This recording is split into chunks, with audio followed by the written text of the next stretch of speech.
Alright, yo, what's going on, guys? It's Elise here, back once again with another video, and I just want to put this out here because I'm like fed up of like people keep taking the mick out of my dog, and like you guys are probably like, oh yeah, why am I gonna watch this video? It's just a dog. The thing is though, is it's not. You get what I mean? Like, I'm not gonna like sit here and just like go at people for no reason, but I'm just saying that to the people that have taken the mick out of my dead dog, you clearly do not know how it feels to lose a dog. Like, we literally got that dog when I was 4. She passed away when I was 13. I'm 13 now. She passed away nearly a year ago. And it still irritates me because it's been a year and people are still taking the mick out of it. Like, is this the world that we've come to, where we have to take the mick out of people's dead relatives and dead dogs? Like, this guy, literally, his bio says Catholic with a cross next to it. Like, you clearly believe in God, but God isn't going to stand by your side and, you know, when you die, take you up to heaven and, you know, show you the royalties of being in heaven. You're gonna go straight down to hell, my man. Seriously. Like, you clearly don't understand how it feels to lose a dog. Like, I know for a fact my dog is up there in heaven right now, running around with all the things she wants, you know, not in pain, waiting for me and my family to go up as well. I know she's in this room right now with me, looking down on me, and appreciating what I'm doing. Because it's disgusting how people could, you know, take the mick out of people's dead dogs and dead relatives, even if it's like a bloody person. That dog was basically family to us. Not basically, was family to us. Every single time I was upset or annoyed or, you know, depressed, I would go downstairs and I would snuggle with my dog and, you know, take her for walks if it wasn't too late. We would have spent every single penny. We did spend every single penny on her. Every single time we would go to the vet, we'd buy like 20 toys for her. Like, she was the bestest dog ever. She was rare. Like, there's no other dog in this world that was like her. And you guys are probably like, oh yeah, duh, obviously there's only one dog like that. But she was the most bestest dog ever. She was so good. She would, you know, make everyone happy. She would know when you're sad. She would cuddle you and make sure you're alright. Like, it's annoying because people keep saying, oh yeah, your dog's dead, ha ha ha ha, your dog's dead. But like, I know, I understand. I know she's dead. And it's so hard, but, you know, what can I do? I can't bring her back to life. We could have done a £2,000 surgery on her, right? But after that surgery, she would have only had 6 months left to live anyway. And she would have been in pain that whole time. It was her time to go. I remember the last day that she was alive, I went downstairs and I sat in the garden. And I'll insert a video.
shivering, baby.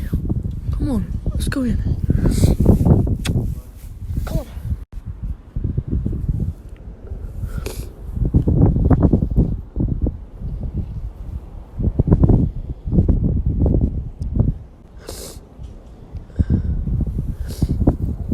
I love you.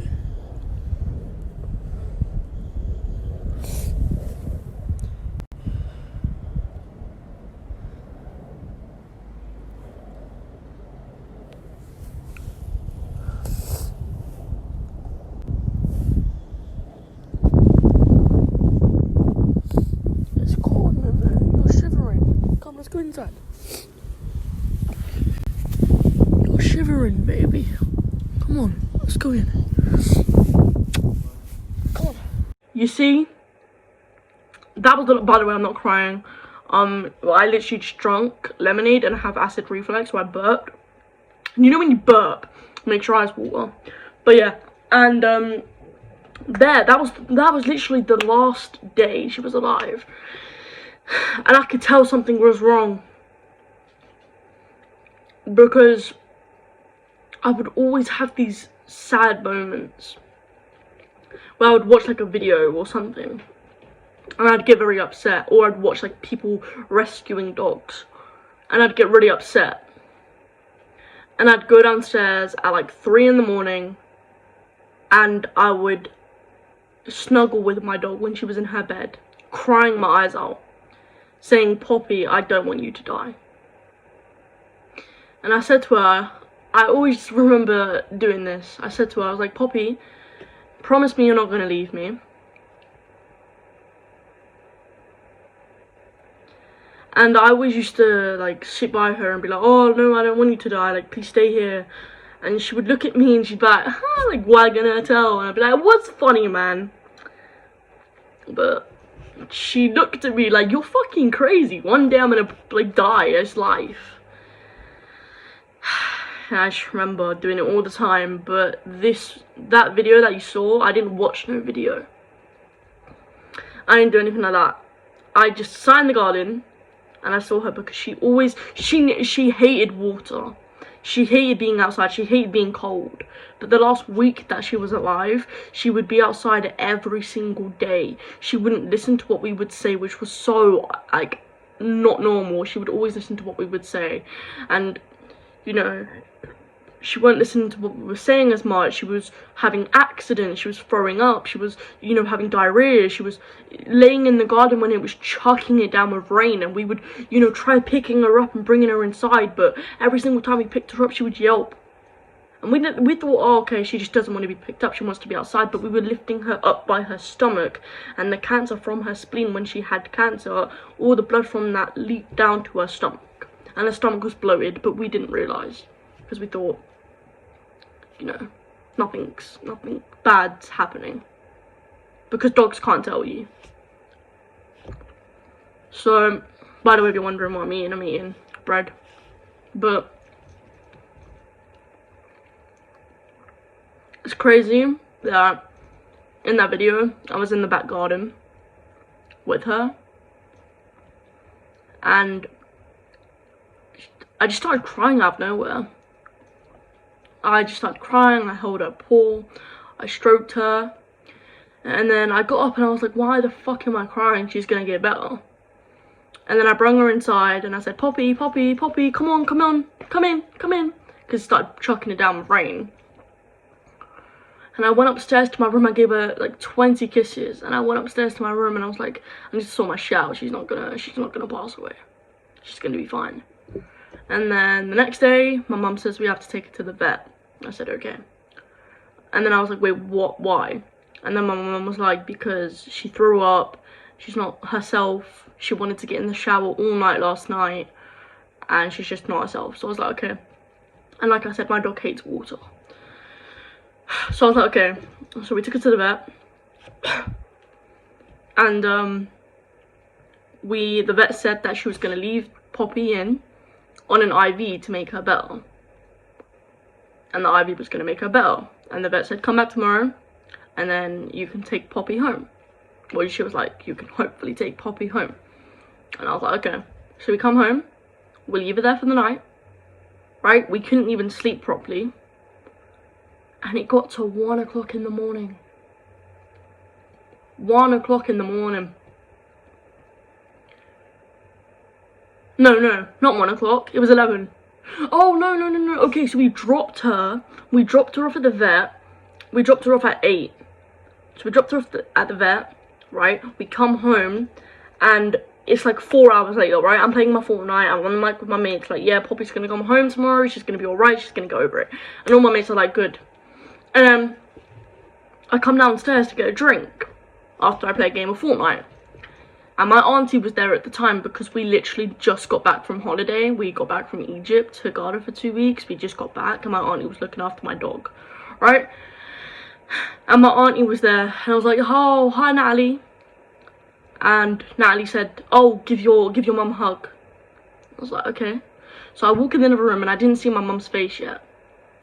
I walk in the living room, I turn around, and my mum's there crying her eyes out. And I'm like, Mum, what's wrong? And she didn't respond to me. Normally she responds to me straight away, so I'm like, whoa, like, what the fuck? And then I'm like, Mum, yo, tell me what's wrong, And then she says, we have to go to the vet to say goodbye. And I fall to the ground, and you lot are probably like, oh, it's not a film, you're so dramatic. Like, no. I fell to the ground, and I was crying my eyes out, and I was like, no, this can't happen.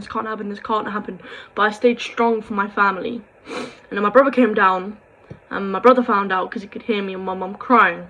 So my brother came down, and he found out, and my brother started crying. And it didn't hit me yet. I wasn't crying yet. And then my brother started crying, and then it hit me. And I was like all the memories just start rushing to my head. I go in the kitchen, and I look at her bed, and I'm like, yo, like, whoa. And then I cry. And then I'm like, shit, like, fuck. Like, I can't deal with this. Like, I can't. And then I literally cry for about 10-15 minutes. And my mum's like, come on, get your shoes on, we have to go to the vet. So I get in the car. We're all crying in the car. We get to the vet. And we're sitting in the waiting room. And the vet opens the door. And then we walk in. And then I see her. And I'm like, oh my god, like, this is the last moments I have with her. And it's in the fucking vet. And because she was on IV, and she was happy, and she was, like, on the IV, and, like, the IV was in her head, but her body was still not okay, she seemed herself. And we said to the vet, we were like, she seems herself now, like, can we take her home? Because she was wagging her tail. And she was looking at my mum like, we're going home. But it was just the drugs. And we were like, can we take her home? Like, the IVs work, she seems better.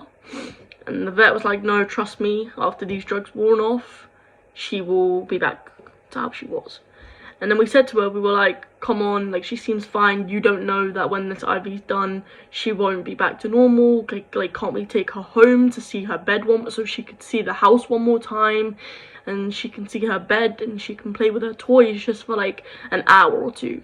We would have stayed up all night if we had to. And we said, can't we take her home just to, you know, take her for one last walk at midnight? It was like 11:30. We were like, can't we just take her for one more walk outside? Can't we let her see the world one more time? Can't we, you know, just take her home in the car and let her go for one last car ride and let her see her bed and her toys and, you know, let her do whatever she wanted, you know, give her all the treats and, you know, let her go upstairs and jump on all our beds and, you know, stuff like that. Can't we just do that? And the vet was like, no, because it's a risk that if you take her home, the drugs are going to wear off in 20 minutes, and if you take her home, she could pass away. It's because they were like, they prepared her to pass away. And we were just in the vet, and we just broke down, and we were like, fuck, man, like, Poppy was literally looking at us, like, oh yeah, we're gonna go home now, we're gonna go home, and she's like, no, you're not, you're gonna go to heaven now.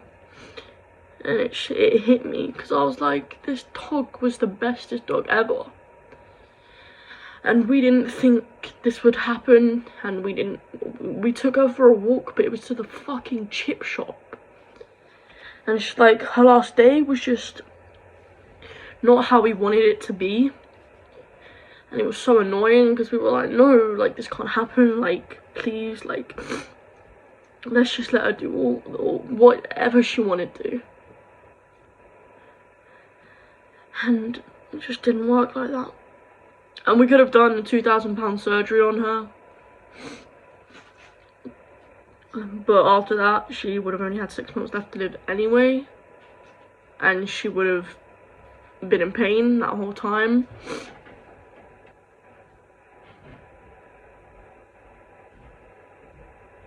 My brother's coming, one sec.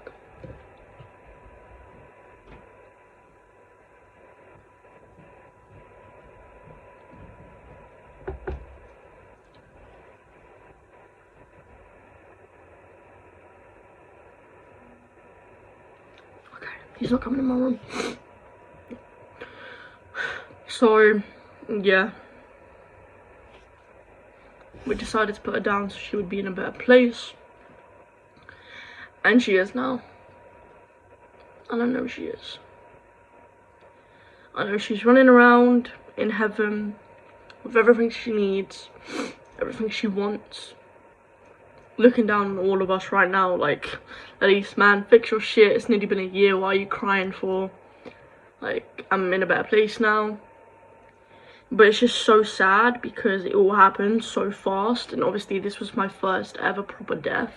Like, obviously I've lost my great-great-nan and my great-great-granddad, but I didn't see them every single day. I didn't wake up and go downstairs every day and see them. Whereas with Poppy it was different because I'd go downstairs and I'd see them every day, whereas my great-great-nan and my great-great-granddad were in London. I didn't see them.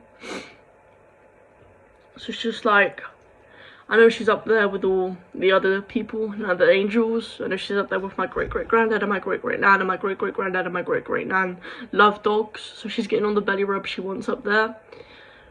But it's just so sad because, like, it all happened so fast, and like I'm so done with people that like keep taking the mick out of it, because it's not something to take the mick out of.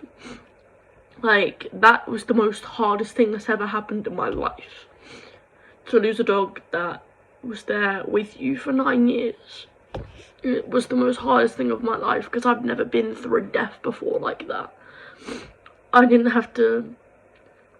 never been through like something like death like that before. And I'm still grieving now and I'm still trying to get over it, but it's just like, I can't, because she was so good.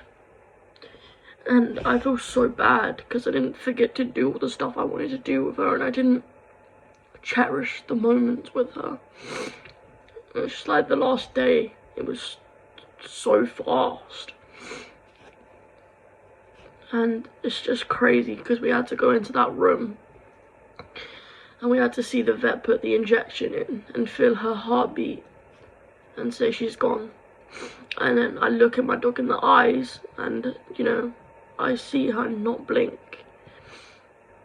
And I see her not wag her tail. And I'm crying to the point where I'm screaming.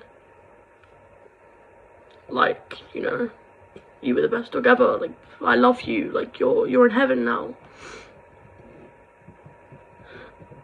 Like, I was literally crying to the point where my mum told me to, like, calm down, because my lips went blue, and I was just in shock. So to the people that keep taking the mick out of my dog, who passed away, who are probably watching this laughing their heads off, and who are probably going to dislike this video and comment on it, fuck yourself. Right? Fuck yourself. Because you're not going to go to heaven. You're going to go straight down to hell. And I'm going to laugh when you fucking do. When I'm in heaven with my dog and my family one day, I'm going to send you a fucking note, right? And a fucking picture of what heaven looks like and send it down to you while you rot in hell. Comprendo? Yeah, cool, that's calm. I'm sorry that was a bit out of proportion, but I don't give a fuck anymore. Like, it's been a year. And it's people are still taking the mick out. Like, I, you know, looked at photos of her the other day and smiled and was like, yay, she's in a better place now. And I still do, but, you know, it's sad that I have to wake up and go on my phone and see a comment of someone saying, huh, your dog's dead. But anyway, you know, I know she's in a better place now. I know she's looking down on me. I know she's like, at least fix your shit. I'm in a better place, like, stop crying. But it's just sad because, like, you know, people don't understand how it is to lose a dog. And she was like family to me. She was like family to the rest of us. And it's just annoying because I want to get another dog. And I guarantee she's looking over me right now like, don't be stupid, get another dog. I'd be happy for you to get another dog. But it's just, I feel bad because, you know, I feel like if we get another dog, I'm just going to be like, if that dog does something that she didn't used to do, and if that dog was a bad dog and didn't listen to what we said, like, Poppy wasn't like that. So I feel like I'd always be bad to that dog and I'd always be like, yo, what are you doing? Like, you weren't like Poppy, like, come on. I feel like I'd treat that dog like shit because it wouldn't do the same things Poppy would do and it wouldn't be like Poppy because no other dog would be like Poppy. She was rare. You would never get another dog like her. So, yeah. And I also feel bad that if that dog's alright and it's a good dog, I feel like if I say I love you to that dog and that dog's a good boy, because if we get another dog, it's not going to be a girl because we'll feel bad. So I feel like if I say good boy to that dog and take that dog for walks, I'd feel like all the time I'd be like, oh no, like I shouldn't be doing this with Poppy. I should be calling Poppy a good girl. And that's not the way to think of it because Poppy's looking down at me right now like, don't be stupid, get another dog. Like, what? I'm happy. But, yeah. It's just sad, man, that death has to be so cruel. And you have to lose your loved ones one day. And it's sad. But yeah, thank you for watching this video if you made it up to here. Yeah, pretty much. And to the people that comment on this video who are going to take the mick out of my dog, and you can see that I'm in pain, you are clearly not raised right. Your mum and dad did not do a good job of raising you. Next time, tell your mum not to open her legs if she don't know how to raise a fucking kid right. So yeah, if you comment on this video and say rude shit about my dog when you know I'm in pain about it, you are clearly fucked up in your head and deluded, and you need to tell your mum to do a better fucking job. So yeah, in a bit, I'm done with this video. Don't subscribe, because I say that in every video and no one ever does it. So yeah, pretty much I might just quit with this YouTube stuff because I can't bother with it anymore. But yeah, like, YouTube's not the way. When I'm older, I want to be a midwife. You get sick money from being a midwife and you get to see new lives be born. So yeah, I give up with this YouTube shit. So if you don't see me posting in a while, it either means I've quit or I'm taking a long break. I don't know, but yeah, in a bit, I'm out.